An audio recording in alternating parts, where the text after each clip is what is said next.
الناس. يا عمي لو لا تصير مسؤول يا مسؤول، يا اما صرت مسؤول ترى والله مسؤوليتك صعبة. يوم القيامة الله يحاسبك على واحد واحد من هذول الناس، يا رئيس الجمهورية، يا رئيس الوزراء، يا رئيس الدولة، يا أي وزير، الله يحاسبك. 5 سنوات قبل أنا كان عندي مجلس بالرميثة، الشوارع كلها متكسرة، والآن نفس الشوارع ما مبلطة. 5 سنين قبل سألت ليش؟ قالوا سيدنا مشكلة المجاري. لك مشكلة 5 سنين مشكلة المجاري ما انحلت؟ شنو هالمضحكة؟ شنو هالمضحكة؟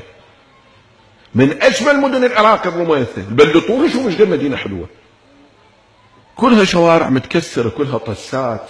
زين هذول الشباب زلمه، هذول الاطفال باكر المدرسه عندهم تنزل امطار، هذا الطفل بالمطر بالطين شلون يمشي؟ من المسؤول؟ لله انا دا اقول، انا ما ادري من محافظ البلد، ما ادري، ما اعرفه، لله. تقولون ما عندنا فلوس، العماره افقر من بلدكم، روحوا شوفوا.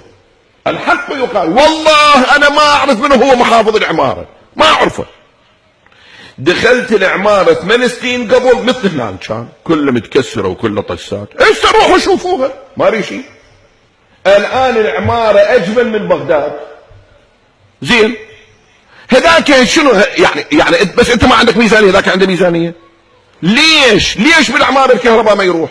ها ليش بالعمارة ما تلقي لك شارع واحد ما مبلط؟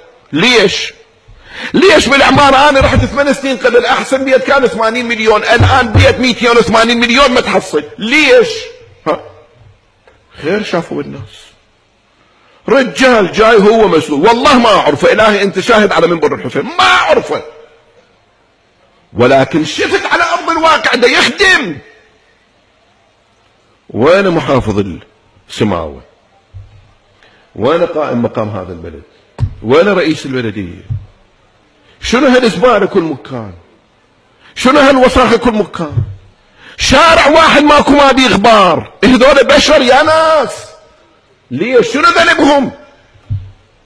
شنو ذنبهم؟